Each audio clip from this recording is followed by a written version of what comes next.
Good evening and welcome back to IUP Crimson Hawks hockey. Tonight we are live at the Alpha Ice Complex where the Duquesne Dukes host the IUP Crimson Hawks. I'm Alex Donaldson, and to the left of me, Josh Yates. This is a rematch from earlier in the season. It's been a couple months, but what are you expecting coming out of the Dukes tonight? Yeah, I'm expecting a lot of fireworks, both sides of the bench. Like you said, the Hawks lead 1-0 in the season series after an 8-3 win earlier in the series. Of course, the Duquesne Dukes looking to come out and reverse that score the other direction.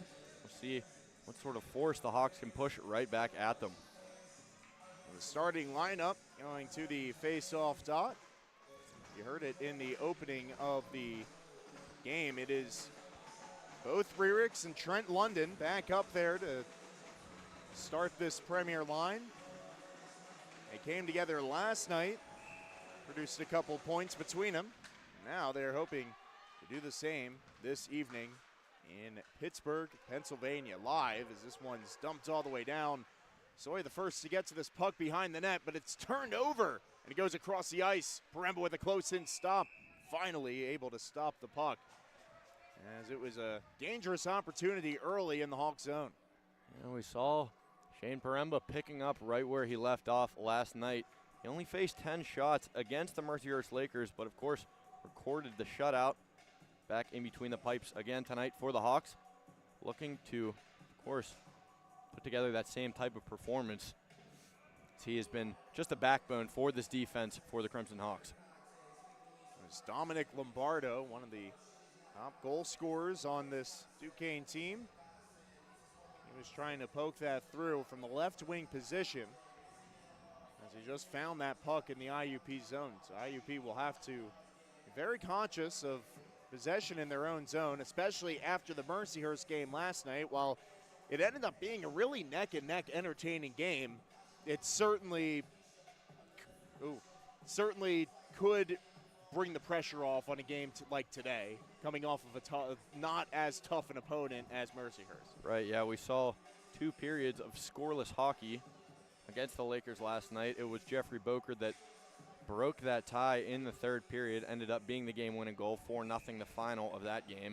Of course, like you said, we'll see if that is going to be a testament to the offense and defense here. Lombardo with another close-in shot and a pad save by Paremba as he's had to stand tall on 2 early shots. And, of course, the chaos that follows around the crease.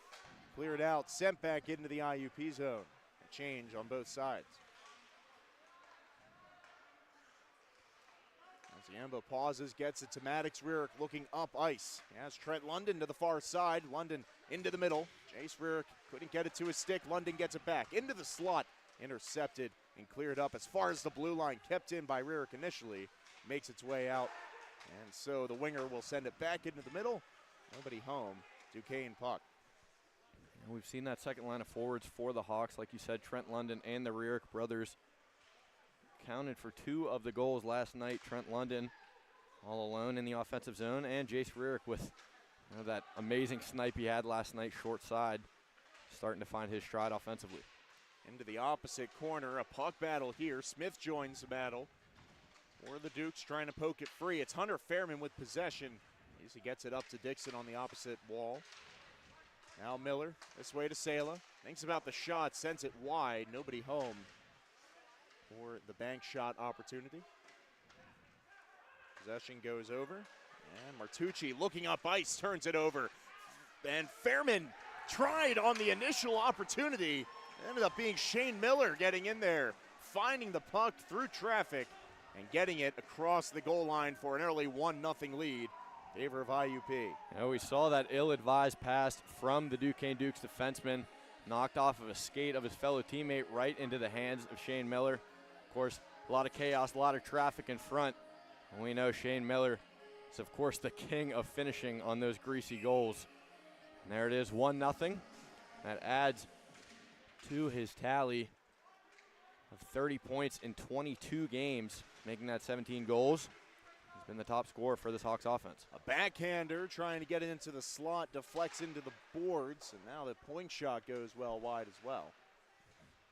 IUP already back in the offensive zone, getting those shots on. It's really the rebounds that they're finding a lot of opportunity in. Giving up a couple already. Of course, the first goal of the game scored on that style.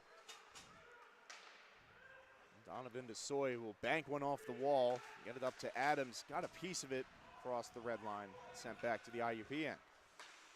Now Adams on the second attempt, gets it back to the blue line, and a botched line change. It's going to be a 2-on-1. Malloy joining the chase on defense, and it was a shot found by the glove of Paremba that settles that drive. Nearly a very scary opportunity for the Dukes. Yeah, we saw sort of that drop pass as the Hawks were entering the offensive zone.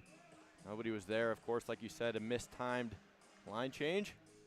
Dukes were looking to capitalize on it, but were unable to. 3-2 currently sits in favor of the Dukes on the shot counter. Ziemba's clear, couldn't make it past the forward playing back as Medallo got possession. He chases this puck to the corner, gets it off the wall. It's intercepted and sent up ice by Ziemba. Will go all the way down. It did not deflect off a Duke on the way. And so with a 3-minute mark into this first period looming, it'll be an icing against IUP, another defensive zone draw. And we see on the other side of the ice, number 30, Ethan Blackburn, between the pipes for the Duquesne Dukes tonight. He's been a little tough to find his stride between the net. He's been the number one guy for the Dukes, 17 games, only 2 wins, sitting just south of a .900 save percentage. We'll see if he can stand tall for the remainder of the game against the Hawks. Medallo's drive in, gets it into the slot, but not much further as George was there and immediately checked by Hoffman. Now Hoffman with it on the right wing. He'll send one around, wrapping it for Blackburn.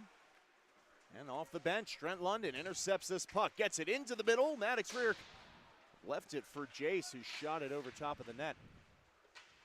High and wide on that opportunity in the slot. Another opportunity, this one in the back of the net. Jace Rarick remains red hot. It's going to be back-to-back goals and back-to-back games.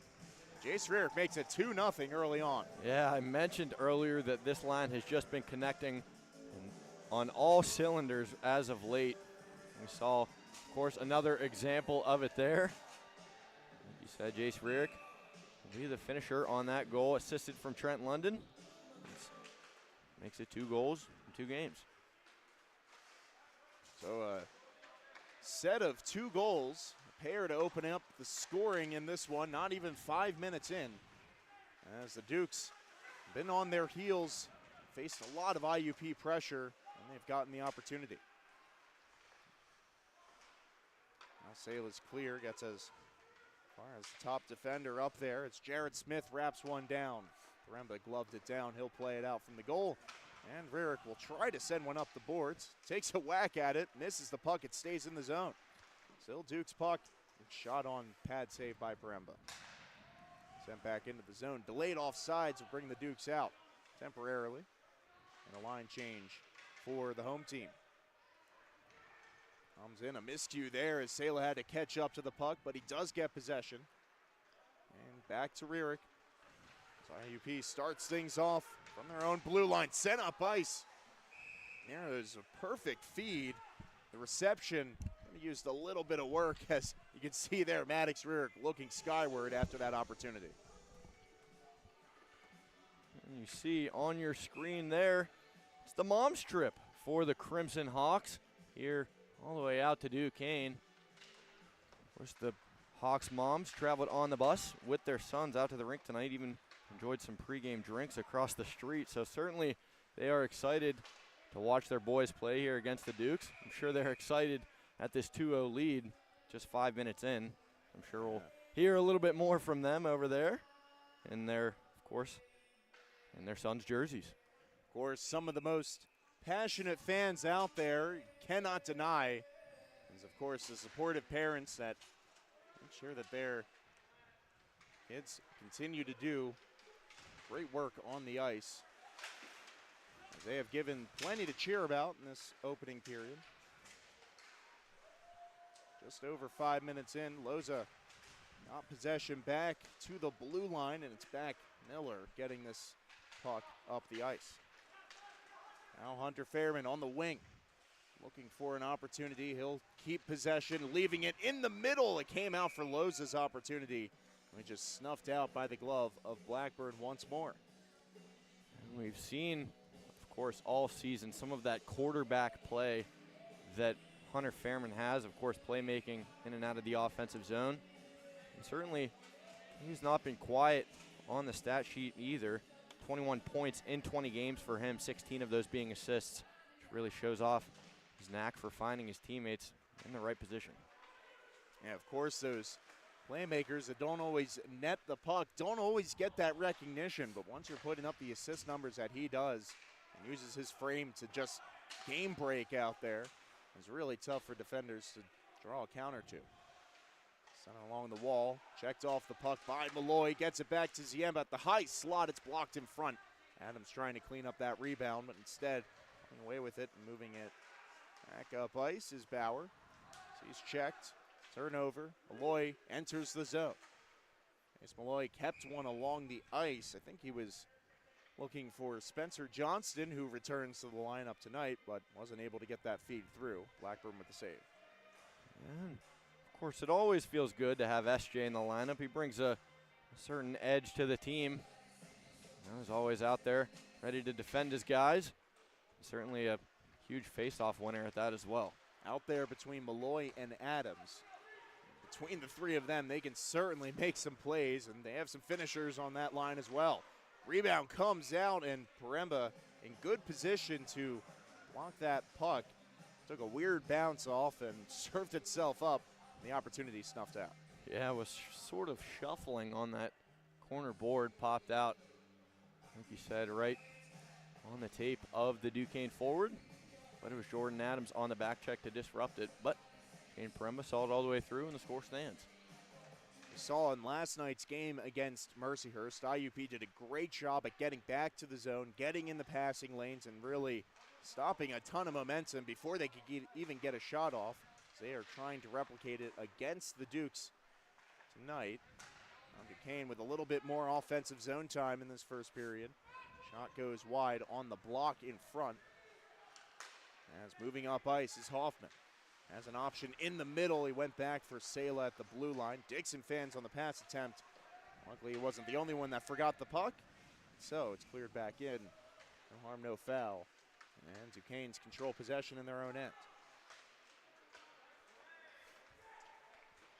Now into the zone, trying to get around a man is Golden. He rides Soy to the boards, but that puck still loose, ends up in IUP possession. London to Hoffman, back to London, trying to find a seam and instead had it stripped off with 4 Duquesne Dukes back on defense. They clear it all the way back down after regaining possession. No icing, it's off the boards and sent back to the IUP zone. And we see, of course, the Dukes having a lot of trouble setting up in their offensive zone. The strong defensive pairing out there now with Sean Donovan, of course, the captain, Zach Soy, do a great job holding up their structure and defending that blue line. Maverick with that shot that hammered past the net, and now the puck the other way. They give some IUP momentum. They can get a shot off here, and they will. Maddox Rearick with a point-blank shot, and the rebound he buries. 8 minutes into the first period, and IUP on their 8th shot makes it 3-0. The floodgates have opened, and that is the second point tonight for that second line. Of course, it's the other brother, Maddox Rearick. I'll take credit for that goal. 3-0 the score. Certainly some head scratching for the Duquesne Dukes. They are looking for answers to defend this heavy offensive team. Rearick there, the first Crimson Hawk to enter the team or enter the screen. So line up at the left wing position. Like you said, second point already in this first period. Of course, the Crimson Hawks know that they can pour it on. And this is a streaky scoring that we start to see from the Crimson Hawks, especially down the stretch. A pretty good sign heading into the playoffs. Yeah, of course, we know hockey playoffs are all about momentum. This is a great way for the Hawks to start feeling that momentum in their direction, of course. Winning some of these conference games as the season winds down, heading into the CHMA playoffs. There's some conversation in front of the scores table. We'll bring the clock all the way back up to 11:47 to go in the first period. 3-0 Hawks. And as Fairman sends it all the way down and retreating to get back to this puck. There's the defenseman, Monstwil. Check along the boards. Tries to come away with possession, and that he will. Koretz with the puck. He'll fire one into the glove of Paremba, and he'll hold on for a whistle. As IUP will take a slight breather, and it looks like the Dukes will make a change in their forward line. Yeah, of course, has to be one of the tactics for head coach Conrad White and his guys. They got to keep legs fresh, especially against the Hawks here. As we know, the transitional speed is a key factor in their success. Cross-ice shot. It was a pad save by Paremba as that was really close up. I thought he was going to go with the pass, but instead, rubber shot on the net. Now the Crimson Hawks in their counterattack gets it to Fairman, and he sends one wide. A great feed from Miller to find his winger in stride. Fairman just couldn't bury it on the backhand. Yeah, just a beautifully timed pass. Of course, off the stick, Shane Miller. Fairman corralled it, but could not find the net. It was a great opportunity. Hawks just have to build off that. In the corner now, a struggle for the puck, and IUP comes away with the puck. It is Dixon getting it to Fairman. Now foot race, one-on-one battle. Fairman will stop. A great pass by Miller to find Loza across ice, and he gets it back to Miller. Another goal for Shane Miller, and that one might have been more impressive than his first. Yeah, you know, it's sort of been this ongoing joke so far between me and Alex this season that Shane Miller is always in the right spot at the right time. And there it is. He's there to finish on that beautiful feed from Matthew Loza, being very patient, waiting for that slot. We're going to see a goaltender change for the Duquesne Dukes. That's 4 goals on 12 shots. We'll wait to see who the man between the pipes is for the Dukes. Certainly not a great sight for the Duquesne fans. No, not before the halfway point has still yet to pass in this first period. Of course, last time these two teams played, it was 4 unanswered goals that the Crimson Hawks started out with. Given 3 of those were in the first, 1 early in the second. There's a lot more even. Now the Crimson Hawks have really found their groove against the Dukes. Stays in the zone. Moving up with the puck is Golden. Moves it into the middle, swatted out of the zone by Adams. As he had his head up on that play, moving back. Well, the alternate captain with it now. Lloyd sends it to his defensive partner. It's deflected into the IUP zone. Ends up on Paremba. Salo will create some separation and get it up ice. And Lloyd with the tip to get it out of the zone. And now he gets possession back off a Duke in the neutral zone. Walk to the corner. Sent to the middle. Soy coming across ice. Couldn't keep it in the zone. That bouncing puck has foiled the Crimson Hawks offense multiple times already. Now Malloy puts it on the backhand. Got the pass across to Boker. And a point blank shot shut down on the glove of the netminder. Some silky mitts showing off there from Chase Malloy. Working in and out of that defensive pair. Found Boker, of course, on that far post. A little too late to find the net, but great work by Chase Malloy. Wild caught up to the puck, but had it go back into the Duke's end. It'll be cleared up as far as the red line. Soy kept it in there. Now the Dukes, 3 forwards up on the blue line, will enter the zone.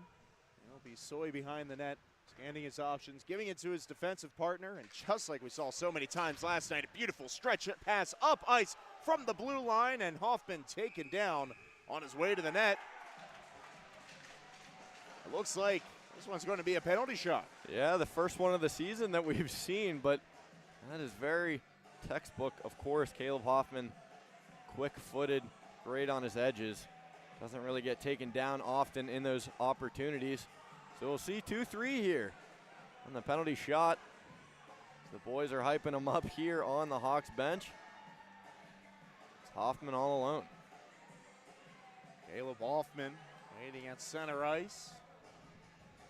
See what he does. He can make things happen when he has pressure on him now. Of course, the only skater out there on the ice. Caleb Hoffman from the right side, cuts it left, back to the right, and he found iron. Somehow that puck stayed out of the net, and Elliot Wrigley makes the stop on the penalty shot. And what a move that was by Caleb Hoffman. He certainly had him beat.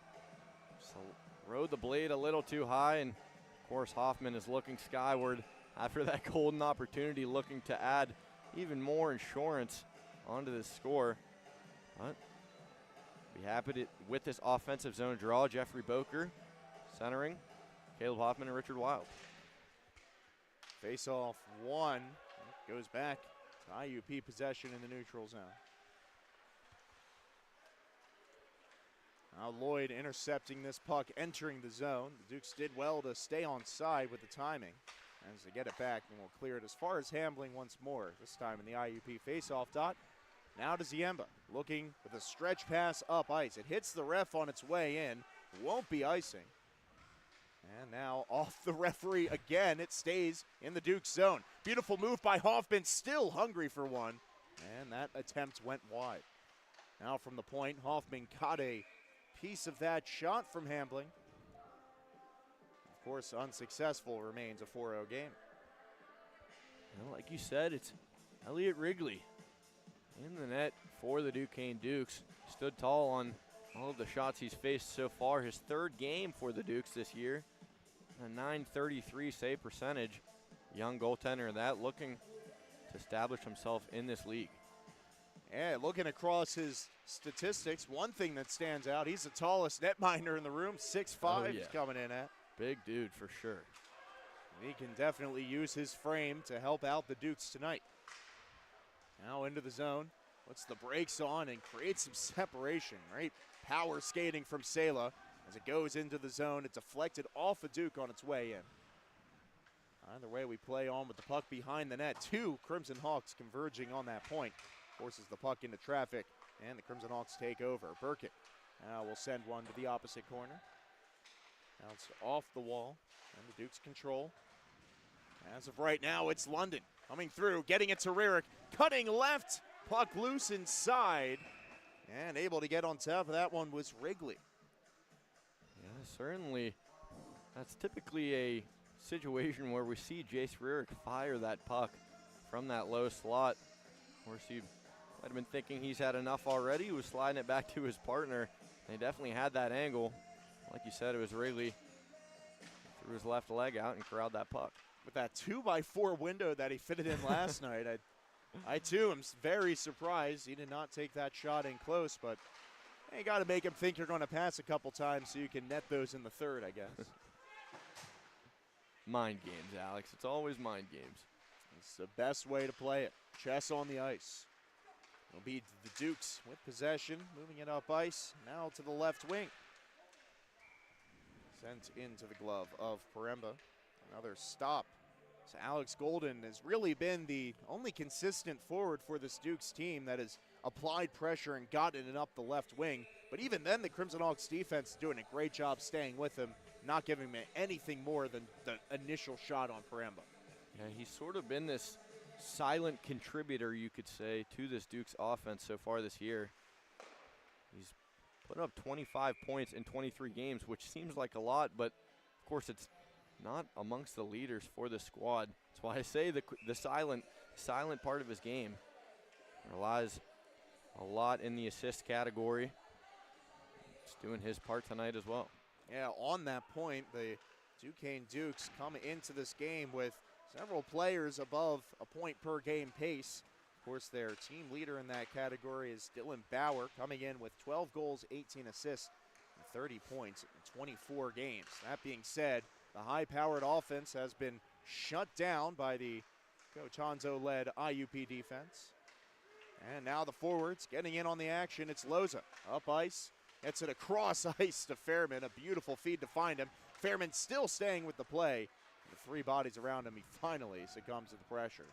It's still sent into the zone. It never made its way out, so this is onside. Ziemba keeps it in at the blue line once more. High slot, giving it to Fairman. Cutting into the slot now as he is stick raised, but handling at the point will keep it in. Sent in, Miller fighting to get to the net. He was completely held up there. Normally that's interference.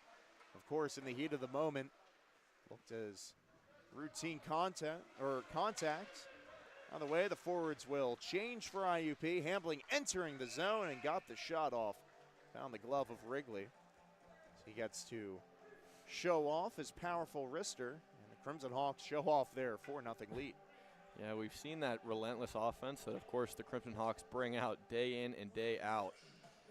We saw a little bit of it there. The Duquesne Dukes just simply unable to get that puck across the blue line. Saw every forward, every defenseman giving all of their effort to keep it in. Poked away as it stays in once more. It's Johnston on the right wing. He gets it back out to the point. Sela couldn't keep it in, but he does control possession in the neutral zone and will clear it the rest of the way. Some words for the adversary in contact in front of the bench, and it's sent down the ice, so they'll have plenty of time to talk ahead of this defensive zone draw in the Duke's end. Yeah, we saw those offensive zone draws for the Crimson Hawks play a huge role in the win last night. They spent a lot of time in the offensive zone, like you said. They're looking to play that same type of hockey here tonight, and they're doing a great job at it so far. I think objectively they're doing just a ton better at keeping the puck in the zone. As many times as they were able to enter the zone against Mercyhurst, a lot of those drives, especially early, were pretty short-lived and only ended up with a couple shots on. That's how it ended up being scoreless until halfway through the third. The Crimson Hawks already with some improvement in their second divisional game of the weekend. Malloy sending one in on net. He saw Adams on the move to the area. Couldn't find him in time. Stopped by Wrigley for a whistle. And we know those two can create opportunities out of thin air. Certainly Jordan Adams and Chase Malloy do a great job grinding in the offensive zone, jar the puck loose, and get some surprising looks on the net. Of course, Malloy saw that one all the way through, but Wrigley said no.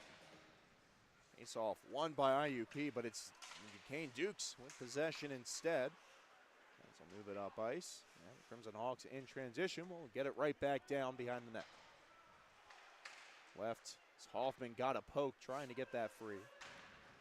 Wild also got his stick in there as he gets it forward to Hoffman, gives it to Boker as he fans on the shot. He had a wide open one-time opportunity. Now Wild on the backhand, he is snuffed out and taken down.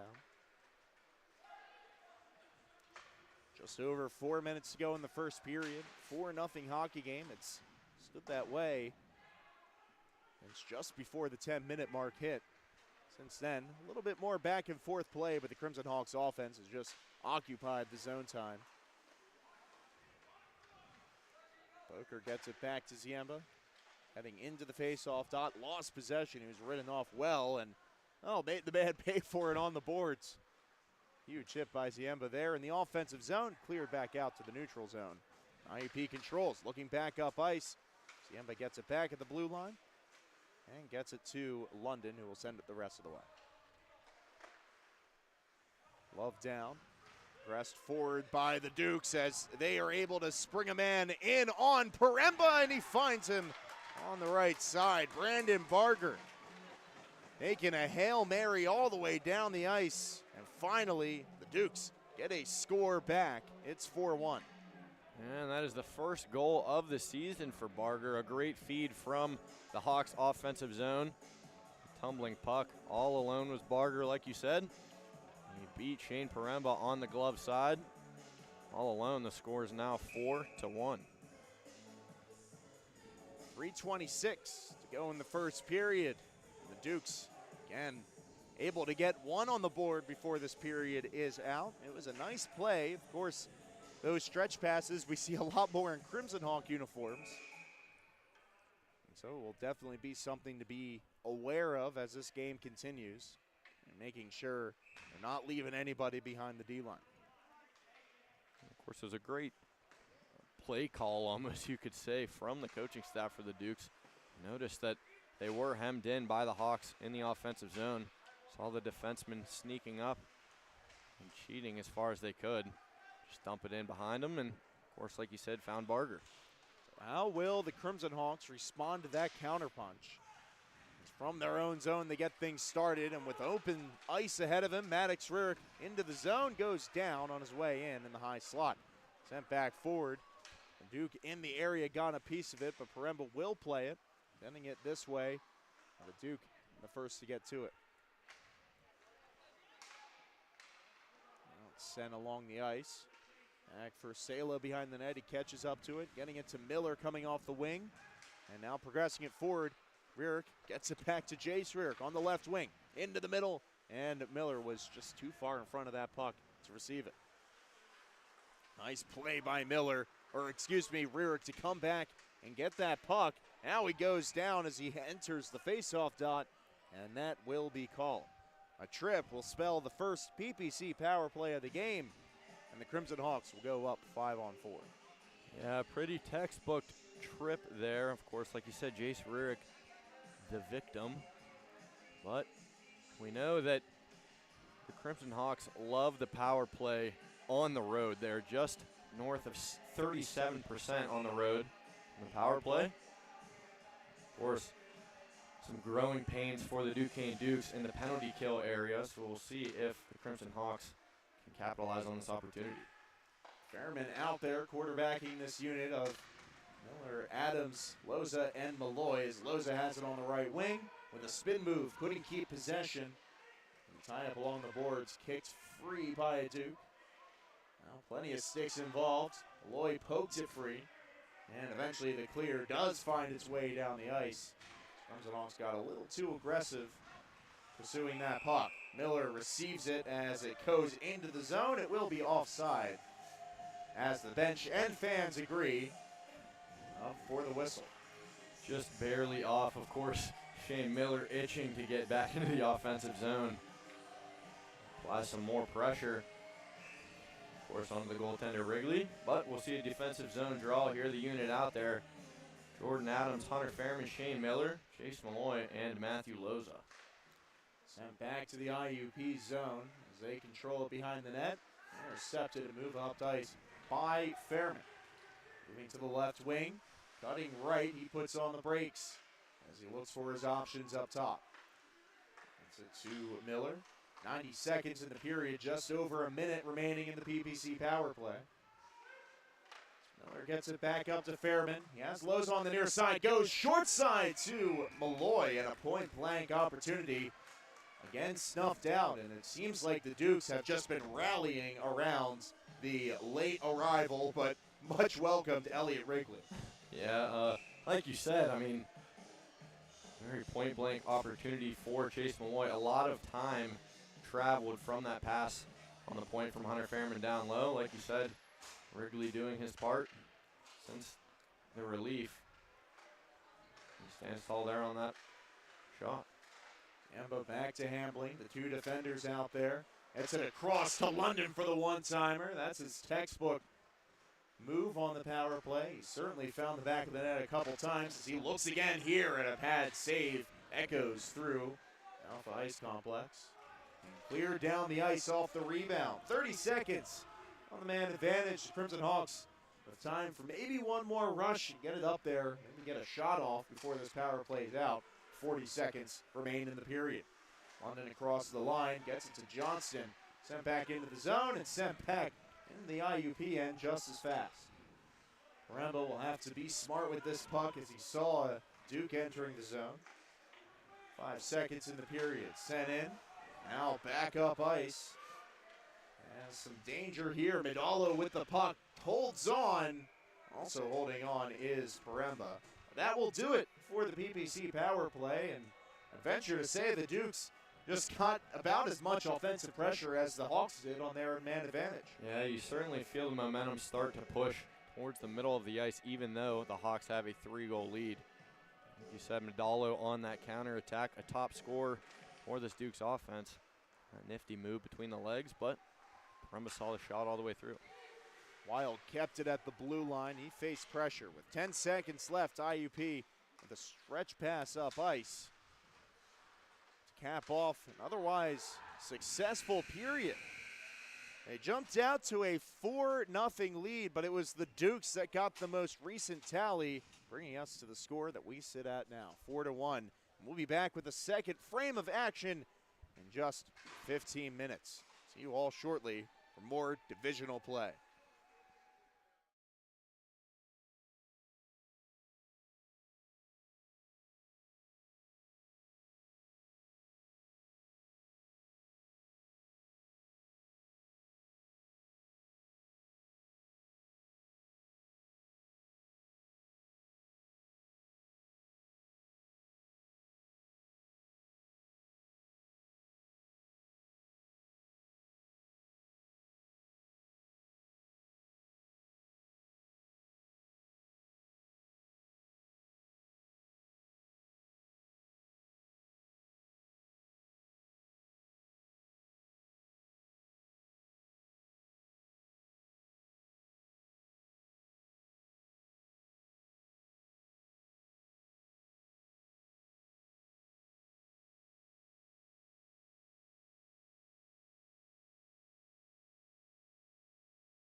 got to do what you got to do.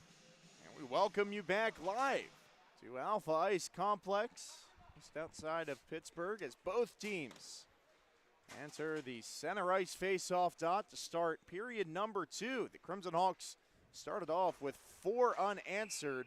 It was the Dukes got a tally back. And since then, scores remained 4-1. Enter the second period between these two divisional rivals. Of course, it would be no surprise to see this team again in the playoffs come playoff time after the regular season ends. So this could very well be a preview of what that matchup could look like. Like you said, hot start for the Hawks.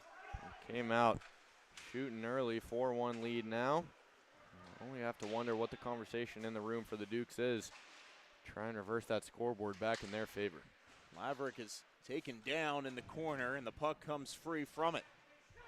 As it comes across, trying to play aggressive was Palmer. Instead, he gets it back to his defensive partner, who couldn't clear the zone. It's a Tareric back to London off the blocker. As making another exceptional save is Wrigley, staying tall in his position. Now up the middle, offside the play is.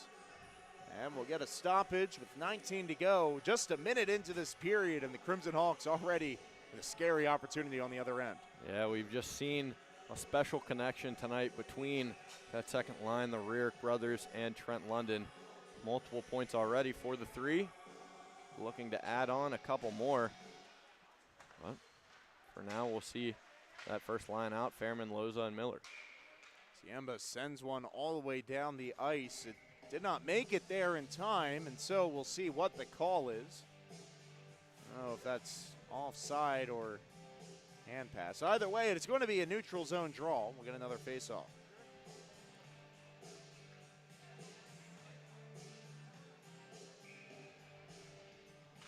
Draw won by Loza as he gets it back to Ziemba. Now the clear up ice finds its way to the neutral zone, so the Dukes will have to check up. Does not read the message as he stays on the puck carrier. Eventually, they get out of the zone. And Ambling will get one off the boards to Fairman, who will wrap one around as they wait for reinforcements. More come on from the bench. Miller with a backhander, trying to get it to the slot. Nobody there. As it was blocked on the way. And Medallo's clear, sent back into the Dukes' end.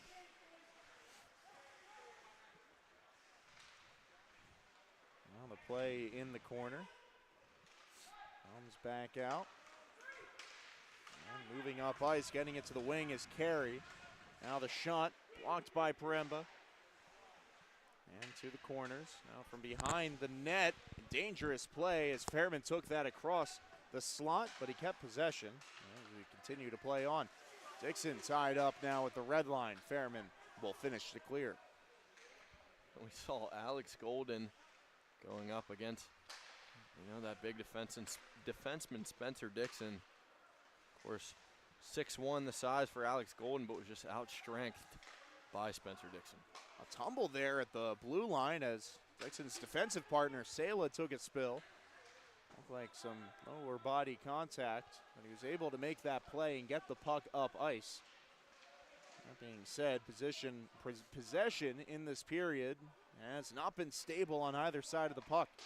As the Dukes get it as far as Soy kept it in at the blue line. Again, he kept it in with the block, and now it's Adams stepping up into the slot. Thought about the shot opportunity, but great stick positioning by Evans to stay in front. Now Adams gives it back to Malloy, who will send one back up to the point. Soy takes it, back to Adams, tried to find Johnston in the middle as he bats this one down. Actually didn't make contact, so we play on in the offensive end. Bounces to Soy, got it as far as Adams along the boards, and this clear, unable to be kept in, but it will be an icing against Duquesne. So the members that beeline to the bench will have to go back out there for another faceoff. Yeah, certainly the Dukes not happy about that icing. Like you said, the 5 have to stay out there. It's been sort of like a brick wall at the blue line for the Crimson Hawks, keeping everything in. Certainly can attest to the scoreboard as well. So we'll see that offensive zone draw. It's won by Jeffrey Boker. Of course, now they have Ziemba and Hambling working the points, and Those are two more defenders that doing a great job at keeping it in the zone. That being said, Hambling's going to have to retrieve this one as it just comes out. He wraps it in for Wild to chase. Boker couldn't slow it down against the wall, and a turnover sent the other way. Barger had the only goal for the Dukes in that first period. He was stripped of it, and possession in the IUP end goes over. Duquesne puck, Barger into the middle. Excuse me, it was Barger with the shot that went wide, and the clear comes all the way down. It was off a Duquesne stick, so it won't be icing against IUP. It will be. I guess I didn't see the referee's arm up. And so an offensive opportunity for the Dukes. We saw the hustle.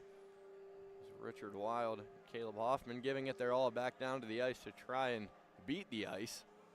Of course, we're unsuccessful in that. We'll see the defensive zone draw here for the Hawks. It'll be Jeffrey Boker at the dot, centering Caleb Hoffman and Richard Wild. Kyle Ziemba and Eric Hambling out there for the defenseman.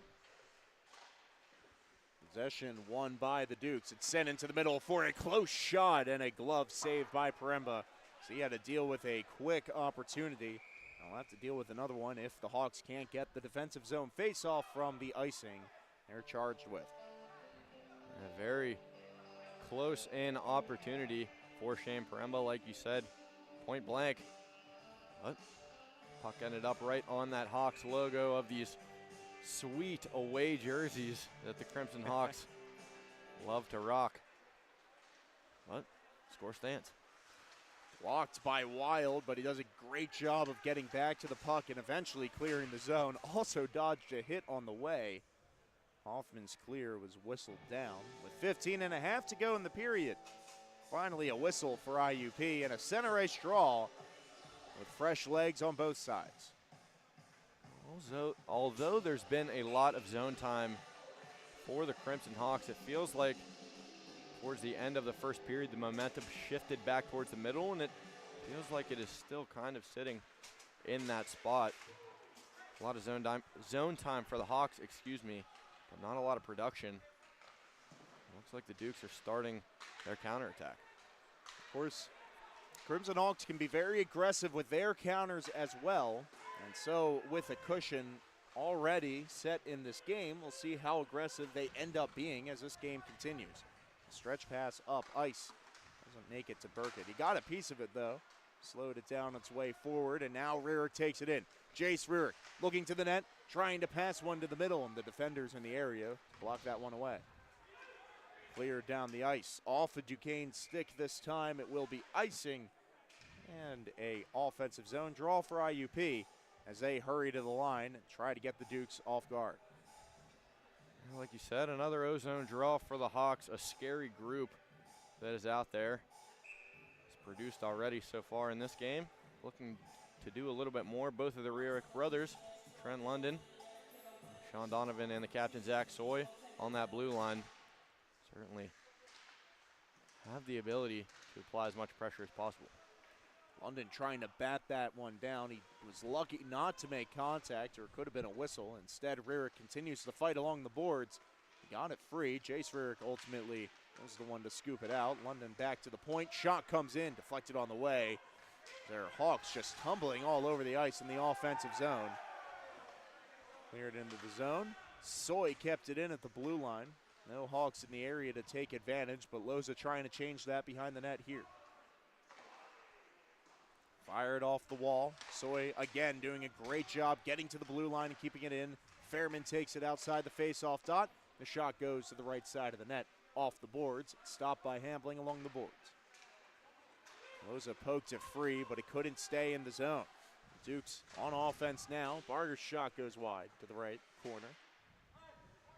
And trying to bat it down, unable to do so. Now this bat does pull possession over. Golden's ridden to the boards. The turnover here. Fairman taking advantage, waiting for Loza to enter the zone. Gets it to Loza, and he finds a hole right underneath the blocker of Elliott Wrigley. His first goal given up. And on the 22nd shot of the game, IUP up 5-1. Just a great team play all around. We saw that slip deke from Hunter Fairman all the way back in the offensive zone. Of course, it was Sawyer Koritz that missed that hip check, started up the offensive push. And then it was Hunter Fairman all the way down until he found Matthew Loza, like you said. He doesn't miss those.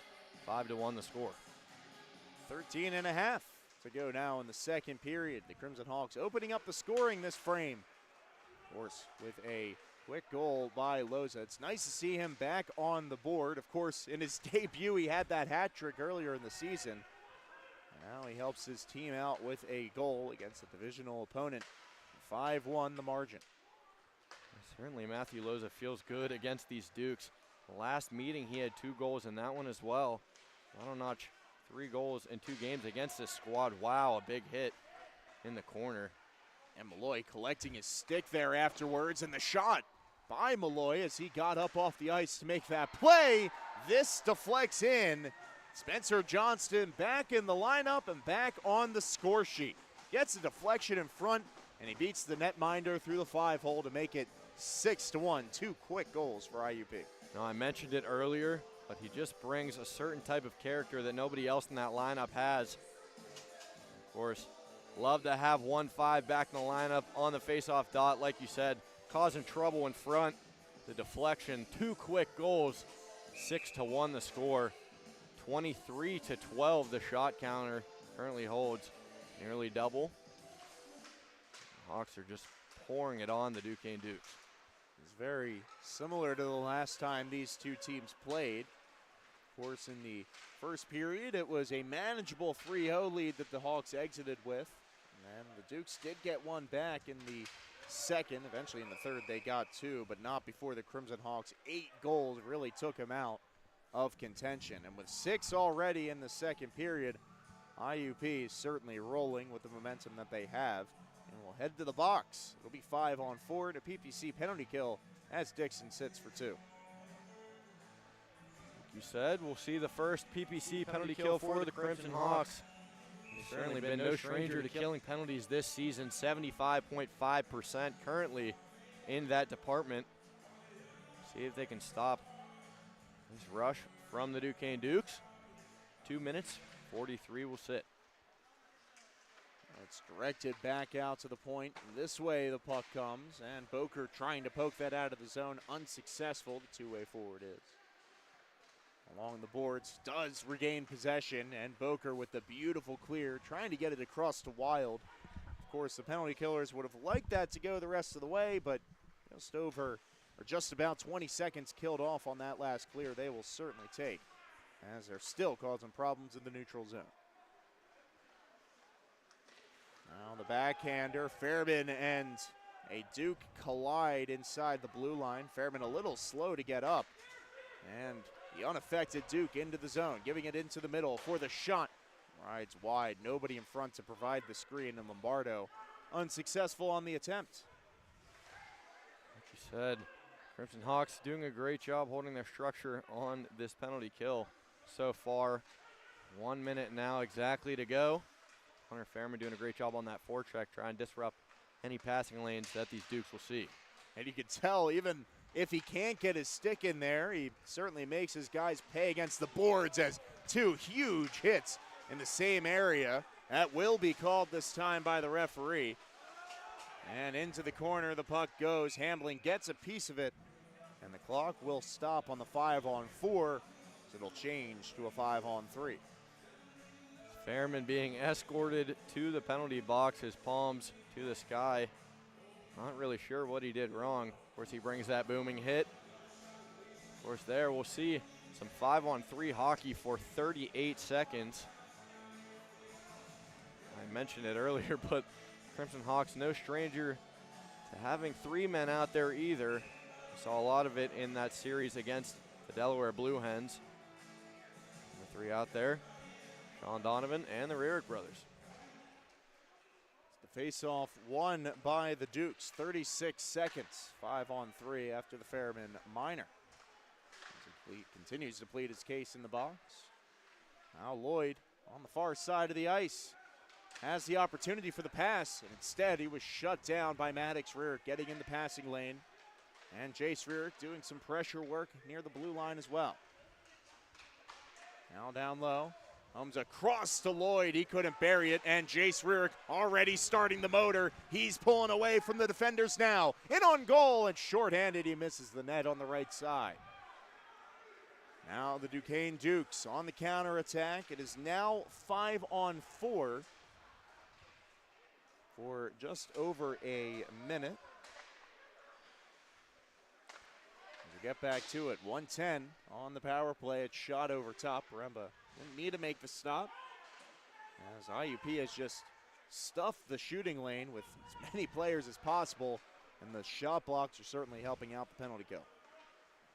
And we know that Crimson Hawks certainly lead in that shot blocking department. Jeffrey Boker, one of the men on this unit, does a great job in that. And doing a fantastic job killing off both of these penalties. Send back to the zone, and with 35 on the Fairman Minor, Paremba will consider his options, firing one as far as he could up the near boards. Eventually Boker got a piece of it at the blue line, but it does stay in. Just a couple inches from exiting the zone, and Wild, with an impressive play without a stick, breaks it up, and the penalty killers have a ton to celebrate as they return to the bench. Yeah, a new unit will head out there. Zach Soy, Chase Malloy, Sean Donovan, Spencer Johnson, a lot of shot blockers. It's going to be 6 seconds remaining on that penalty, and we'll kill both of them with no more damage done. Sent all the way back down. Like you said, IUP 2 for 2 on the PPC penalty kill. Johnston with the stick raised to get possession back, and Malloy directing it forward. Adams forcing the turnover, takes a shot, and on the near side goes wide with the shot. Deflects on its way in, a close-in deflection at that. But the Dukes still progressing forward up ice. Officially remaining in the period, it is 8:40. As the Dukes re-enter the zone. It's going to be Flock controlling possession, or excuse me, it was Flock with that second opportunity, but bringing it all the way up to the mouth of the net was Lavery. And now a tie up along the boards as Martucci in against the Crimson Hawk. And possession comes free. Soy with a poke to jar it loose, and he gets back to the puck on his own accord. Sending a bouncing one as far as the blue line, but Adams saw it the rest of the way. And now springs Malloy on the right wing. Now to the middle. Johnston got the deflection, but with traffic around him, he couldn't get the full shot off. It went wide of the net. Like you said, back to even strength action. Sent in, blocked. And Malloy collecting the puck behind the net. He'll bring it himself into the high slot. Another nice move, bringing it to the forehand. Now on the backhand, trying to find that window up in the corner. Hunt Wrigley there with the shoulder to make the stop. Hard to do that on those tall netminders. We found out the hard way there. And we saw Jace Rearick do it last night, like you mentioned earlier. A small window. Their goaltenders are certainly okay with giving up when they have men on their far post. But Chase Malloy was unable to find it. Boker taking this puck behind the net, slows down the momentum with a pass into the slot. Now it's Burkett moving up with it. His shot is blocked to the corner. Now Boker again with it, sends it on the backhand this time to the slot, and poked free by the Dukes. Moved forward by Burke as he fires one wide of the net. We'll be back for Sela to take Burkett with a nice reverse hit just in the corner. And the Crimson Hawks will take the puck up ice. Blows a shot into the logo of Wrigley for the stop. 5-goal difference, 6-1 the score. Yeah, we see, of course, the shot counter relaying that score, 6-1. You said the score, 25-15 in favor of the Crimson Hawks in that shot department. Certainly they're laying it on heavy on what was first Ethan Blackburn, but now Wrigley for the Duquesne Dukes. Wrigley's had a strong performance so far, got some nice momentum saves that resulted in the Duquesne goal, but since then he's led up 2 in this second period, and the Crimson Hawks offense really hasn't had to face too much of a counter. Now this one sent to the corner. It's probably the most pressure that they've had since their power play opportunities. And the Duquesne Dukes will stay in the offensive end as Paremba holds on. We see the tactics from the Duquesne Dukes sort of shifting from what they had in the first period. They're looking for those goals down low. Of course, the Crimson Hawks not giving up any leverage in that area. And they're looking for those shots from out high. Well, they tip in, but we know Paremba is great in that category. Fairman tried to see the puck the rest of the way. It's going to be Hambling with the clear from the outside of the zone, avoiding the delayed offside. And the Duquesne Dukes with possession, turned it over. Fairman shot right into the top right corner and wide of the net. It'll be Jace Rurick along the boards, forwarding it to Miller, who's able to evade one hit, still kicking it along, and now Maddox Rurick back with the possession. The face-off dot into the slot, trying to find Ziemba, and a 2-on-2 if Miller can get back in time. A man springs free, gets it back to the slot, and the Duquesne Dukes unable to do much with that opportunity. And the flying shoulder comes in, knocking down Miller and sending one man to the penalty box. I'd like to point out a key player in that last push. Eric Hambling did a great job, of course. Was unable to stop that initial pass on the 2-on-1. Did not give up on his man and tied him up. Of course, on the receiving end of the second pass. Jarring that puck loose, stopping that opportunity. Like you said, it's going to be number 11, Dominic Lombardo in the box for the Duquesne Dukes. We're back on the PPC power play for the Crimson Hawks. Well, like you said, IUP, another opportunity on the power play. Face-off won by Johnston, kept in by Ziemba as he transitions across the ice. He's able to get it to the far corner, and the clear, unable to exit the zone initially. Hambling showing off that spinorama skating. He keeps it alive. Across to London for the one-timer. He had that window open on the right side just next to the glove. Instead, he's shut down. 20 seconds into the power play already. I mean, you both saw that window that Trent London was targeting. Had a perfect view of it from up here. Going for that short side, far side, I should say, on the post. Certainly had it, just missed a little wide. Minute 30 to go on this power play. Kyle Ziemba, Eric Hambling, Spencer Johnson, Trent London, and Jace Rurick are the unit out there for the Hawks. Surprised London's been winding up so far out from the goal. I feel like a lot of his goals are closer to the face-off circle, closer to the net. And the speed that he has on his shot, certainly not easy to deal with in close. Of course, from farther away, it's a little easier to assess. We'll see if they make those adjustments, get 67 more active as he steps up on it for the one-timer. Found a window underneath the blocker, and it was snuffed out quickly. And we saw that sauce pass from Eric Hambling down low over top of the defenseman's stick for the Dukes. Saw Trent London trying to one-time it. It was a little tough on the bouncing puck. Tie-up still behind the Crimson Hawks net. Yeah, the camera got a good look at that one as the contact continued. It's going to be both players heading off as the Duquesne captain did an exceptional job instigating by holding his man against the boards. He's going to sit for 2 minutes at least. It's going to be Joseph Reinbold for the Dukes and Kyle Ziemba for the Hawks. Ziemba, of course, looking for an explanation, like you said, as it was the Dukes that instigated it. But regardless, both parties will sit. I believe they will be coincidental, so it will remain a 5-on-4. We'll wait to hear the official verdict.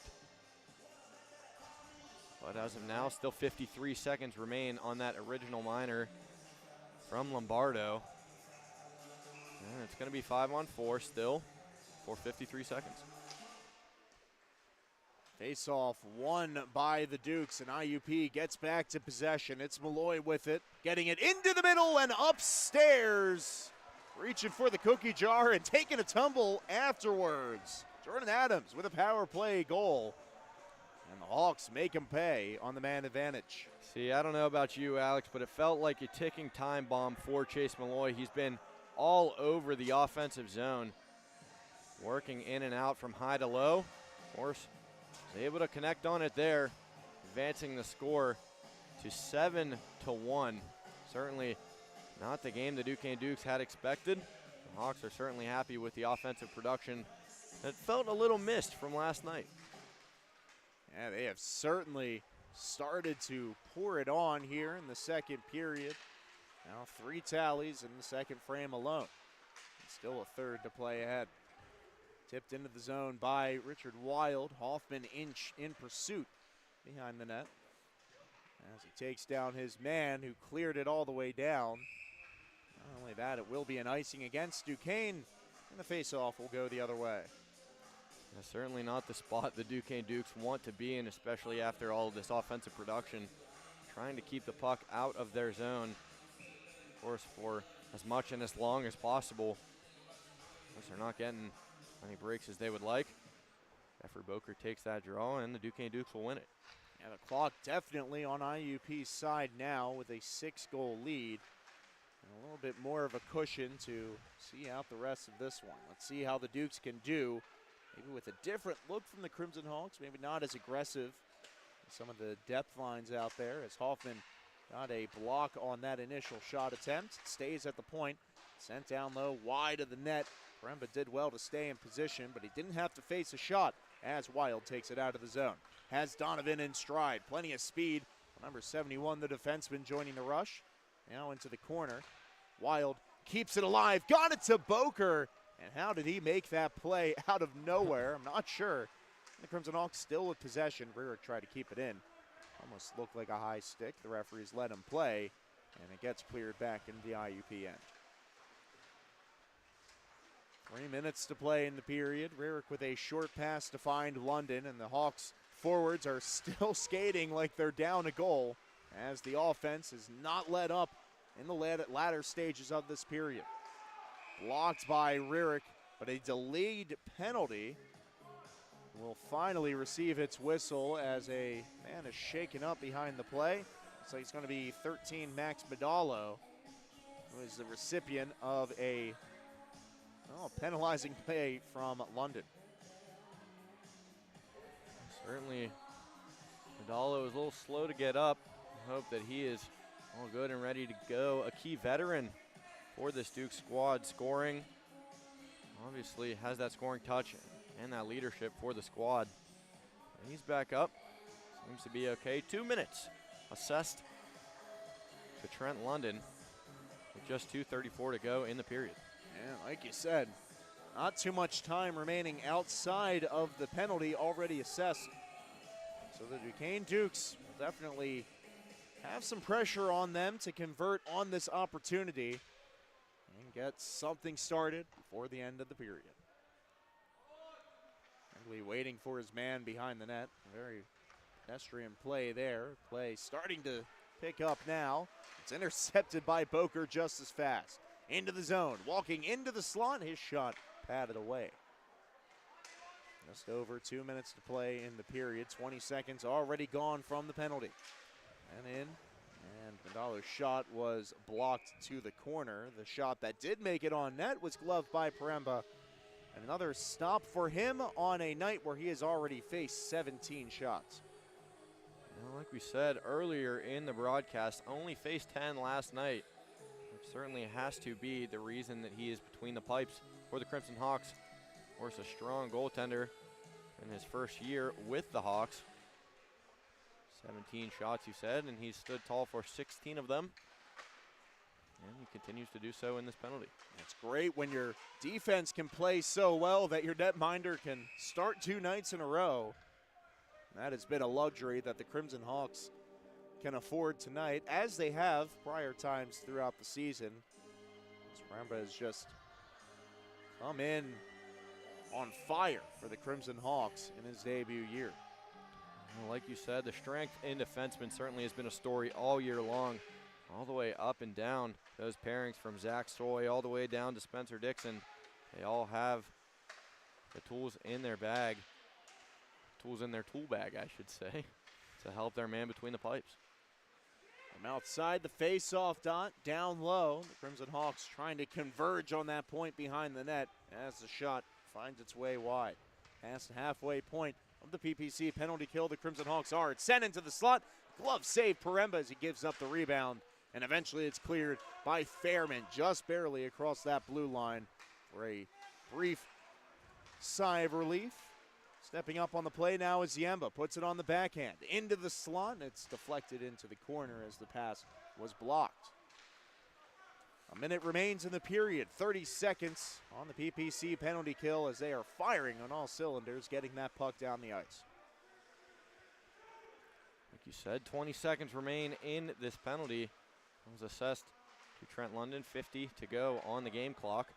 And the Hawks, like you said, certainly are not playing like they have a 6-goal lead. You know, they do not let their foot off the gas, and it's certainly showing here. You know, in the defensive zone, they play a little bit more passive, I think, reading the game and getting in the lane of the passers. But in the neutral zone and offensive zone, this team is so entertaining to watch by the way that they're able to force possession the other way, especially on man advantage opportunities where they're down. Yeah, exactly that. Of course, the Hawks, I mentioned it earlier, are in a lot of situations where they are shorthanded. It's almost to the point where they are shorthanded. They have a man down, but certainly does not feel like it. 29 seconds in the period. London receives it at the blue line, takes that shot up high, and a shoulder save by Wrigley keeps it out. 20 seconds now in the period. London back for possession to find Burkett with open ice. He steps up for the shot and goes wide of the net. Looking on the blocker side of Wrigley. Now London dancing into the slot once more. Finding a target down low. Burkett and London will rip one from the point. And that shot block will do it for the second period. So certainly an impressive period for the Crimson Hawks coming off of a first where they gave up the last goal of the period, and to respond with 3 goals in the second, A+ for the coaching staff. Yeah, like you said, the momentum certainly in the Hawks' favor in the first. They picked it up right where they left off in the second. Score currently stands 7-1 as they head into the room and get ready for the third. And that's where we'll pick up in just about 15 minutes. We'll be back with the third and final frame of regulation in a 7-1 hockey game in just a bit between the IUP Crimson Hawks and the Duquesne Dukes. See you shortly.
And we're back live with the third period here at the Alpha Ice Complex. The Crimson Hawks already driving on offense as this one sent into the middle. It was a Duquesne stick that got in the middle of it.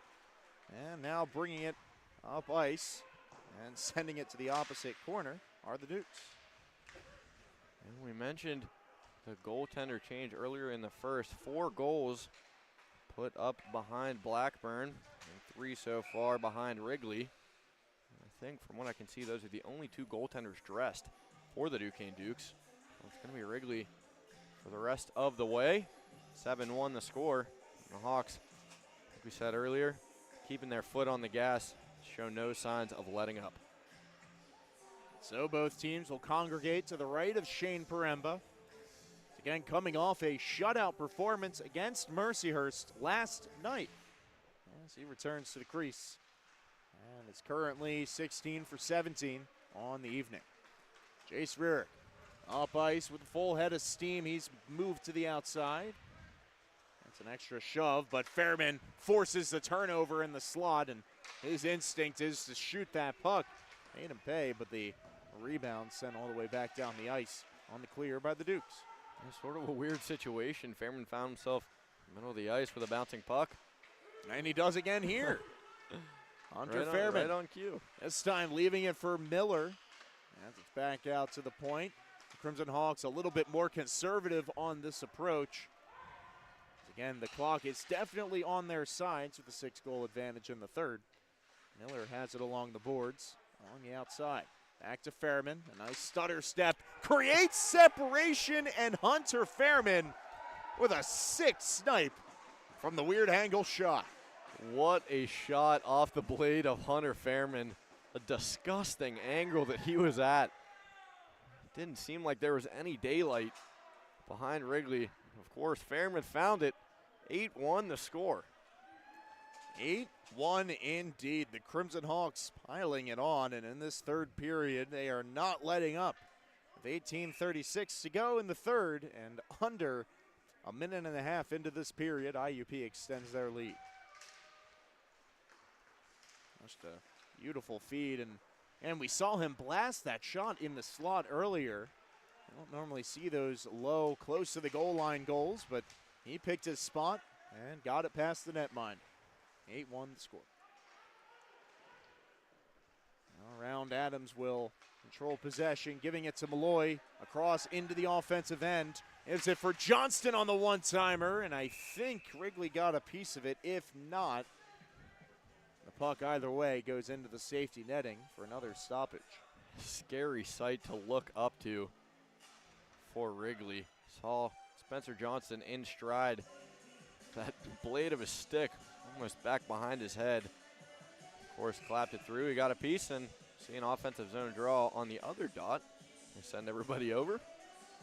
It'll be Johnston at the dot. Those types of plays where it goes through 2 forwards before the ultimate shooter is a completely different player. It's so hard to be able to adjust to as a netminder, and there's a deflection also challenging to make the adjustment for.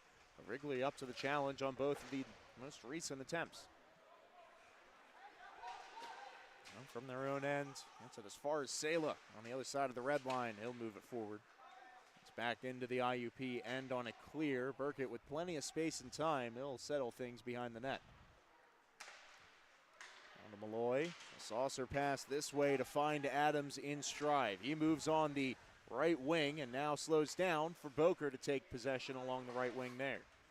Back out to the point. Soy not with a ton of time, but enough to get the pass to Boker, who fights through and controls possession, trying to redirect it against the boards. Now there, the scrum. Sticks poking at it. It looks like it's going to be Hawks' puck as Hoffman took possession away. Oh, it says quickly lost it on his way into the slot. Yeah, lots of zone time there in that last push for the Crimson Hawks. We obviously saw that play from Shane Paremba trying to get the puck out quick, get it back down on their side of the ice. Now that puck just oozing out of the zone. It was Koretz that corralled it and eventually sent it back into the IUP end. The delayed offside is really starting to screw over the Duquesne forwards. A ton of times they get into the zone and soon as it comes out, a lot of them not ready to fully make the transition back out, playing really deep. And thus, the Crimson Hawks always have numbers going the other way, and perfect example on that opportunity. The glove just barely keeping that puck out of the net. Yeah, we heard some oohs and ahs from the Hawks bench over here. They're certainly having a fun night. And looking for another one there. Golden opportunity snuffed out by Wrigley. Off the boards, glove down by Ziemba up high at the blue line, but it's still taken out of the zone, and with speed trying to find an edge. Getting to the puck eventually was George. Now Hambling steps up to make the physical play, but the puck stays in the zone. It's going to be Duquesne puck. As a shot comes on, it was blocked in front. The rebound stays inside the blue line. Now behind the net, the puck goes. Stepping up on the play is Koritz, trying to get something started. Instead, the pass back out to the point, unsuccessful and sent down the ice. It's going to be icing against the Dukes, or against IUP, excuse me. Well, like you said, against the Hawks, we'll head back down to Moose's area. We'll see Jeffrey Booker centering that third line group, I believe. And we'll win that one through.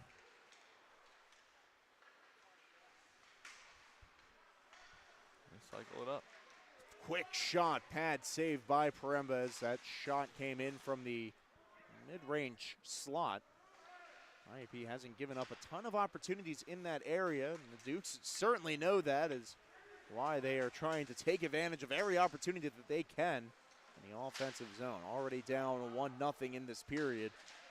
A strong deficit to come back from. The Crimson Hawks just looking to control it with possession in the offensive zone. Saylor with a nice move. He gets it back from Rarick, and now on the backhand, he catches up to the puck and directs it to Dixon, who sends it back below the goal line. There, the Dukes will play with it. Comes up, Dixon showing off the physicality with a hit to jar the puck loose. And it's back to square one, behind the net. With a backhand pass, this way, stays in at the blue line. Well done by Maddox Rarick to do so, but in the process, the rest of the forwards exited. Not enough men to keep it in the zone. Well, I stand corrected. Maddox Rarick gets it back to Jason, a toe save to keep that one out of the net. And Crimson Hawks offense still buzzing in the offensive zone. Another keep in by Maddox Rarick. He has excelled in that area in this game. And of course, where you excel, you're going to be targeted. So some discussion afterwards as Jace Rarick trying to chase down the man. Of course, giving up the hand signs after the referees already corralled the Hawk forward. And some references to the scoreboard as well. This is certainly an uphill battle for the penalty killers. It's going to be a power play for IUP. Yeah, certainly some agitated Dukes towards the end of this game. It seemed almost comedic to the point where the Crimson Hawks were doing everything they could to keep the puck in their offensive zone, and they were doing just that. The Dukes seemingly only had that penalty to relieve it, but we're on to 5-on-4. 2 minutes. Yeah, when you have that many tries to get it out of the zone and the forwards still manage to keep it in, sometimes the only way to stop the pressure is to take a penalty. Now this time, the Hawks again making him pay. Not even 10 seconds into the power play. Who's it going to be behind the net? Leading the celebration line, it's going to be Shane Miller. 3 goals for number 57. Shane Miller, of course, as always, doing his work down low, getting greasy. He finds that power play goal just 8 seconds into the 5-on-4. 9-1 the score. Of course, like we said earlier, Hawks continue to pour it on. That they do. The penalty now off of the board as we return to 5-on-5 action just as quickly as we started the penalty. Sent into the zone in the opposite corner. The Dukes keep it in at the blue line and send a hammer on Paremba. He's able to make the pad stop, but he couldn't control the rebound as it's still loose around the net. And the face-off dot this way. Couldn't get the one-timer. Eventually batting it out of the air was the defender, Jared Smith. Able to make good on that opportunity in the slot. No dice and getting it past Paremba. Now into the middle for a backhanded clear down the ice. Doing so, Dominic Lombardo, number 11, as he also gets in the lane on that pass, getting it up ice for the Hawks. Hambling across the blue line, has two forwards with him, but he's going to take it into the slot himself. Does get a shot off. It sounded like it hit iron. Might have hit the bottom of the goal and out. Either way, the play to the corner and a whistle will stop things there. Looks like two men going to the box. We'll see if this is coincidental or it'll end up 4-on-4. Either way, another line to the penalty box. It's going to be E.J. Ferris for the Duquesne Dukes. And of course, Eric Hambling for the Hawks.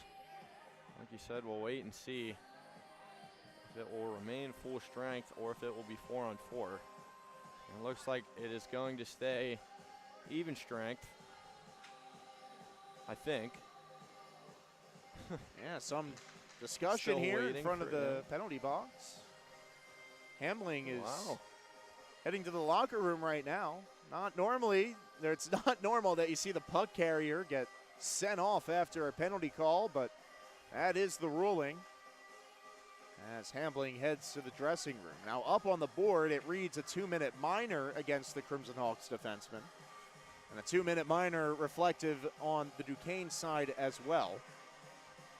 But I think the official ruling, this might end up being 4-on-4 as the Duke comes to the bench. Yeah, so we'll wait to hear what the official status of Eric Hambling is. But like you said, 4-on-4, it's going to be Caleb Hoffman going to serve that penalty. But the four out there, Spencer Dixon, Evan Sala, Chase Malloy, and Spencer Johnson. Ty Burkett. Johnston with a nice backhand pass to get it down low to Malloy. The whistle comes in as the contact jarred the net loose, it looked like. And that it did. So they will take a moment to reset 6 seconds into the 4-on-4 situation. Won by the Dukes. Along the boards, Johnson doing work to slow down the momentum, and Burkett was able to keep it in at the line. And a nice pass to keep it inside the blue line, but Dixon stumbled on his way, and possession goes the opposite. Poked away. Nice play by Burkett as he's able to direct traffic and the puck into the offensive zone. Now Johnston gets a block, and a backhander will progress it for Malloy. On the corner with a long pass will find its way to Adams, who is fresh off the bench. Both teams partaking in a line change for the time being. Nice skating move there by Adams as he gets past one man. And before he could get past the second, there is a Duke down inside his own zone. I believe it's going to be number 8, Cole Evans. Excuse me, I think 9. Sawyer Koritz as bucket is off. Yeah, Koritz down behind the play, and he's experiencing a lot of difficulty. Now you can see his helmet off as he is receiving some attention from the emergency personnel. Well, during this stoppage, hopefully the player can get back to his feet. In the meantime, we look ahead on the schedule for IUP. Next weekend, they will be back at home on Friday in the final game of January. That will be against WVU, as the Crimson Hawks will host at S&T Bank Arena at 8 o'clock next Friday. Then at 8:30 at the Island Sports Center at RMU, the Crimson Hawks will take to the road and take on another divisional opponent in the Colonials next Saturday. Then 2 more weekends after that. The following weekend immediately will be Kent State and JCU, 2 more divisional opponents. And the Crimson Hawks wrap up their regular season schedule on the road. The 14th and 15th will be at the University of Rhode Island. And that is the schedule outlook for the Crimson Hawks as they look past the outcome of this one. It's currently sitting at an 8-goal deficit, or lead, I should say, over the Dukes. Kane getting possession. Getting it along the wall. Wild catching up to the puck, but instead getting there first was the forward for the Dukes. As Lombardo was able to see that, and it was stripped as the Hawks will go the other way. Malloy into the slot, trying to find Wild. Is unavailable there. Now behind the net, Lombardo again with possession, able to evade one man, but his pass did not. London got in the lane to slow down the momentum. 28 seconds, 4-on-4 still remaining, as charging into the zone is Golden. From the corner, he is stripped by London, and it will be Miller heading into the offensive zone. Gets the puck through the legs of a defender, but couldn't get past the defender afterwards as he's ridden to the boards. Plenty of extra shoving, but no call. We play on. Golden drops it for his line mate, who will just dump it in the rest of the way. Bauer still keeping this alive behind the net. Got it in front for Golden. Now on the backhand. A save as it falls into the breadbasket of Paremba as we return to even strength at 5-on-5. Yeah, I'd like to rewind. We saw that great defensive play from the huge defenseman, Drew Palmer. For the Duquesne Dukes, he stood up Shane Miller on that opportunity. You know, Miller, as always, 3 goals tonight, has that ability to score. Cannot give up any free looks for him. And they did just that.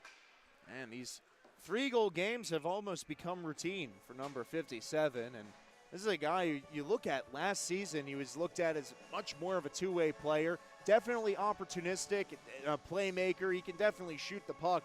But he was out there for two-way plays. He was a great two-way player. And now this season, he has taken that to the next level. Just gotten way more opportunistic in the offensive end. And, of course, his job playing in the defensive zone also springs those opportunities for his line mates and by proxy himself. Yeah, he certainly found a new role on this squad. Like we mentioned earlier, the leading scorer for this team, 32 points in 21 games, well over a point per game. Of course, makes it 19 goals and 13 assists. So he's doing his part to try and push his Hawks squad to that 3rd CHMA championship in a row. And that is, of course, on the top of the Crimson Hawks' minds. We heard that at the beginning of the season during the coach's corner. And, of course, now that it's down the stretch, that is absolutely a top focus. I mean, in reality, you can go into that locker room and make the case that the remaining games on the schedule, outside of Rhode Island maybe, are pretty much playoff matchups for the Crimson Hawks. Yeah, very important games ahead. Like you said, Kent State and John Carroll. Of course, they took the first game of the season series against the Golden Flashes, but they dropped in that same weekend. Their first game against John Carroll. The Duquesne Dukes also saw John Carroll last night dropping, of course, tough divisional game as well. They lost that one 8-4. Wow. Hunter Fairman dancing into the slot, interrupting your scoring recap of last night's game just to spoil the party a little bit more. 10 goals up on the board on the mom's trip, and the Crimson Hawks certainly making the parents proud. Yeah, the second goal from number 3 tonight. Certainly lots of guys cracking the score sheet. Hunter Fairman wanted to make sure his name was on there for the second time. Just like that, 10-1. And the shot total currently sits 33-20 in favor of the Hawks. Hunter Fairman up to the forward position. We saw him earlier in the year start off on the blue line as nearly a turnover. The Crimson Hawks were able to get in front of it and slow down the momentum of it. Now the left winger, as he goes out there, has just been a force on offense and really just has his way wherever he plays on the ice. I haven't seen him in goaltender pads yet, but I can assure, just judging by his frame, he'd probably excel. You never know. Still 9 minutes in this game. You might see him strap him up. Yeah, boys just having fun at that point. Of course, the double-digit score that the Crimson Hawks have amassed during this game is definitely impressive, and and be a momentum point for the remainder of the season. Just about 9.5 to go in the period. It's sent into the zone, now immediately taken back up ice. And now the shot patted away by Paremba, able to shut down the streaking forward in Ethan George, who's also gotten on the shot clock a couple times tonight. Adams doing well to control possession, and he's just the way he's able to hold his stick and keep it with the puck, certainly impressive, as he was able to slow down the counterattack that could have been dangerous the other way. Yeah, we know Jordan Adams is certainly strong on those skates. Man, can he move when he turns the engine on. Like you said, a playmaker. True and true, certainly why he's wearing the A. And again, his skating ability has almost not much to do with, I mean, at least directly, but they complement each other well with his stick handling ability. It just looks like he's able to have, I don't know, tape, tar, I don't know, something sticky on the end of his stick to keep that puck with him no matter what contact he's going through. And of course, it's been exemplified in this third period.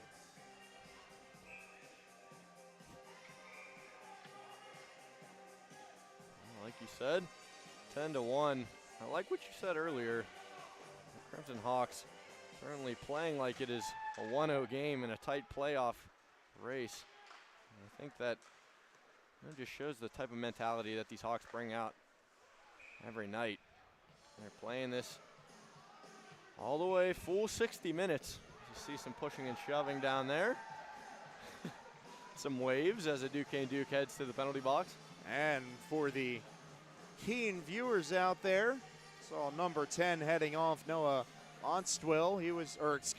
That is number 20, Luke Burke, who is going to be heading to the locker room now. He was the one that was taunting near the end or near the beginning of the third period, and that is the reason for the uproar from the Hawks bench. Now we'll see what the official call is on the board.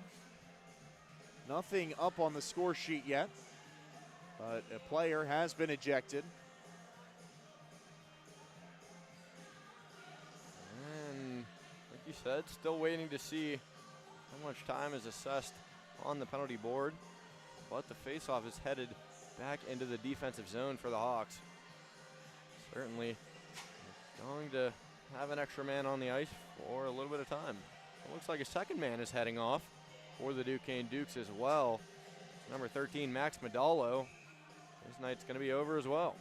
And he was one of the guys that would have been responsible for kick-starting the Dukes offense tonight. He has been in the zone, gotten a couple shots on, and his night ends early. So no official penalties coming through. It is 5-on-5 despite the 2 ejections. We continue to play with just about 8 and some change to go in this game. Crimson Hawks coming into Duquesne, taking care of business so far and just trying to see out the remaining 8 minutes. Send into the zone. Paremba will collect behind the net. He'll leave it, or instead he'll play it to Burkett. Comes up ice, a turnover here. Now into the slot the puck comes, and Hawks defense there to make the play. Burkett in the corner, who was able to assess that play originally, does get it to Ziemba, and now Crimson Hawks connects at the zone. London gaining speed. He has Rearick to his right. He goes for the shot, and a save will slow it down. We see that rush. The spark plug, Trent London. Of course, when he flips the switch and gets moving, he can definitely fly. Fired that one through the middle of the ice. Well, look for 67 on the rest of this shift.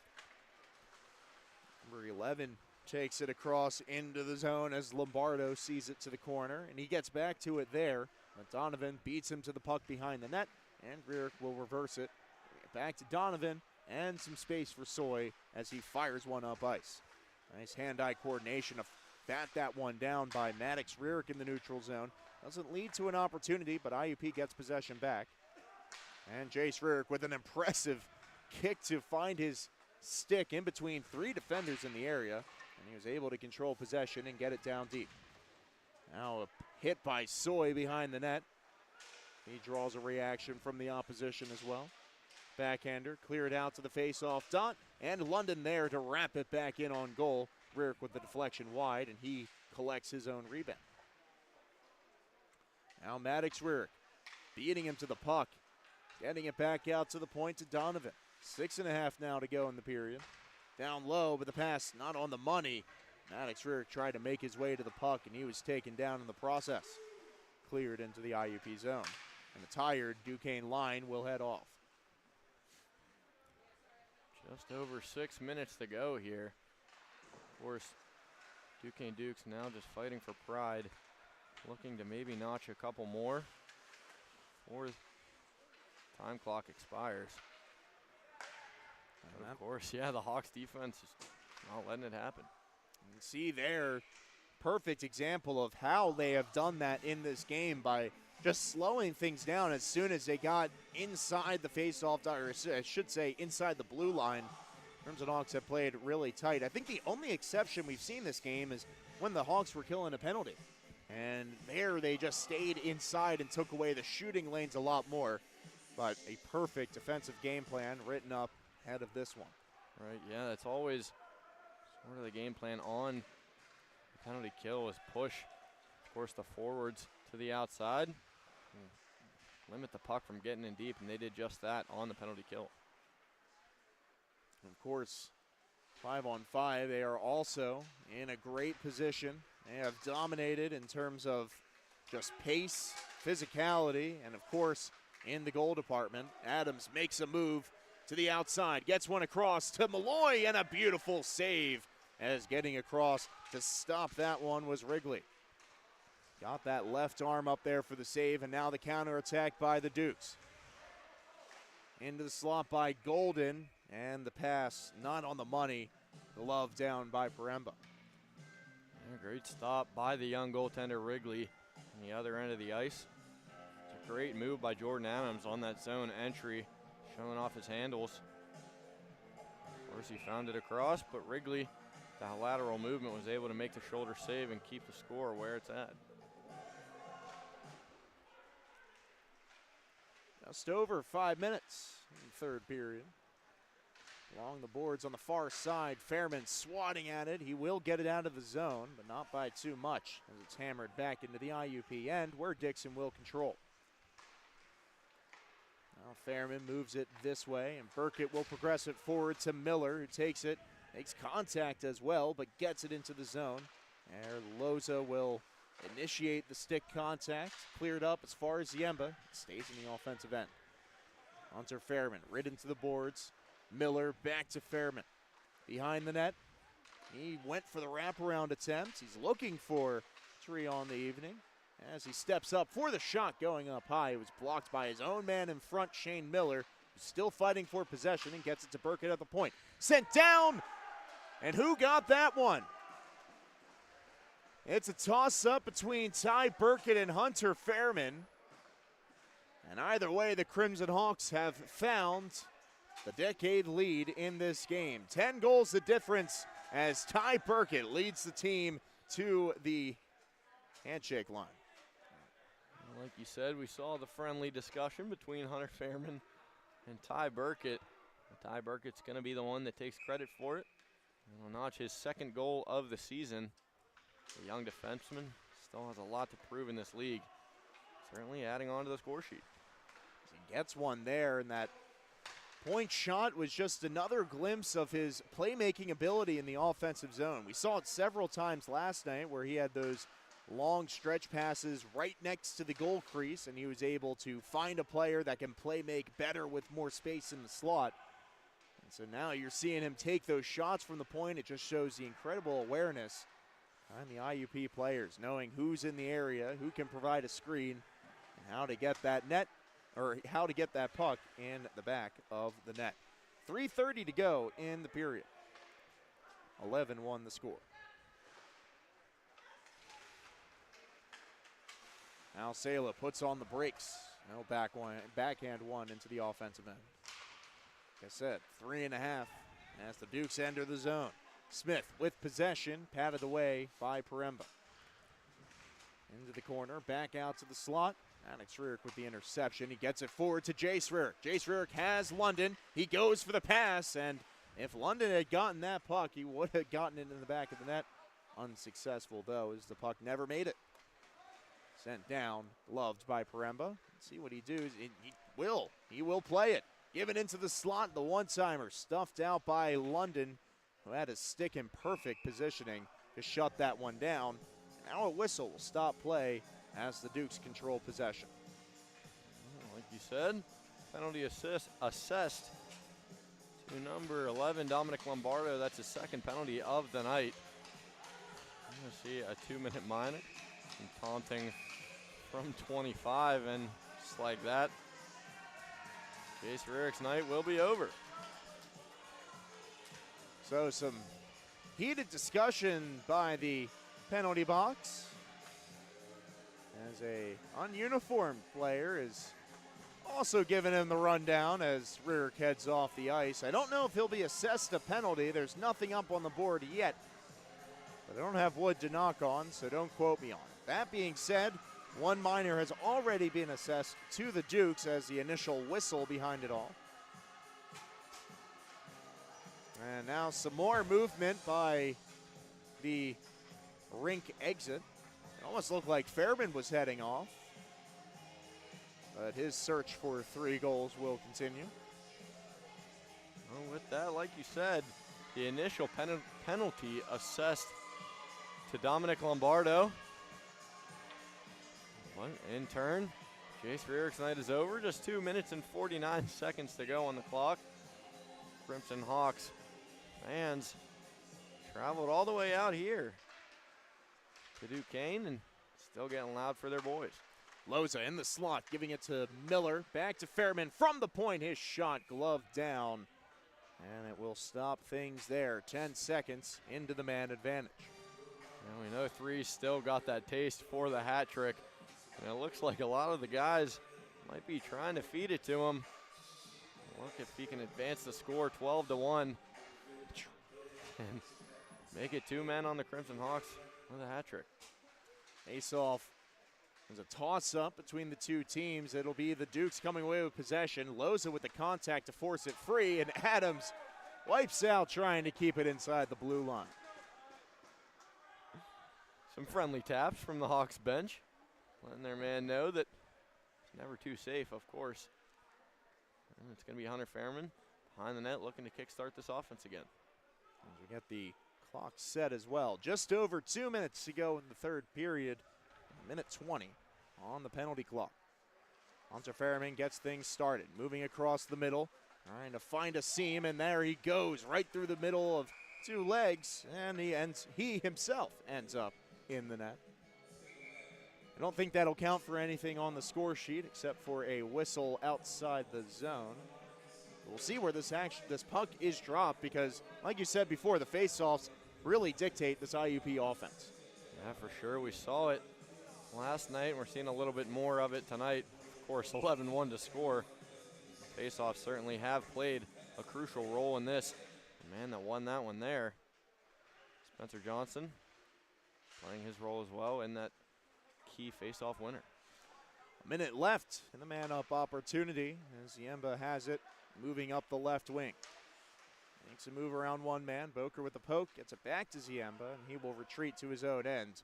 Facing pressure from Golden, gives it off to London, and a quick pass finds Maddox Rierick. Back to the stick of London, now Boker will enter it into the zone. Rierick to the far side, Johnston leaves it for Ziemba's shot, and the rebound cleared down the ice. Only 30 on the 5-on-4 PPC power play that the Crimson Hawks have converted on multiple times this evening. We saw Shane Paremba leave his net to keep the puck alive and avoid the icing. I'm sorry, power play, of course there's no icing. Regardless, 12 seconds to go on the penalty kill for the Dukes. Still some words being exchanged. Yeah, London caught up in the contact of it, as well as Jarrett Smith, who is really ailing. It looks like there's some blood underneath that chin at number 5 for the Dukes. Oh, Trent London's night also done. And these benches are going to be empty before we get out of here. You know, we see both benches thinning more and more as these final minutes tick down. Just a minute and 1 second officially on the game clock.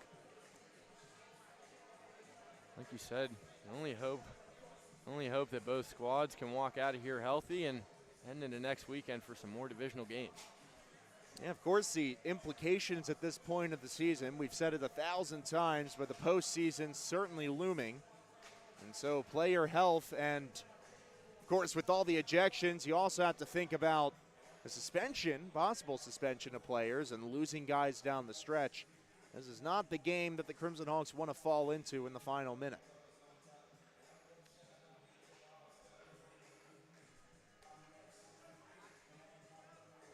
Still some discussion between the officials in both squads. It looks like finally we're going to head down to get ready for a face-off. Maddox Rearick sitting in the penalty bench.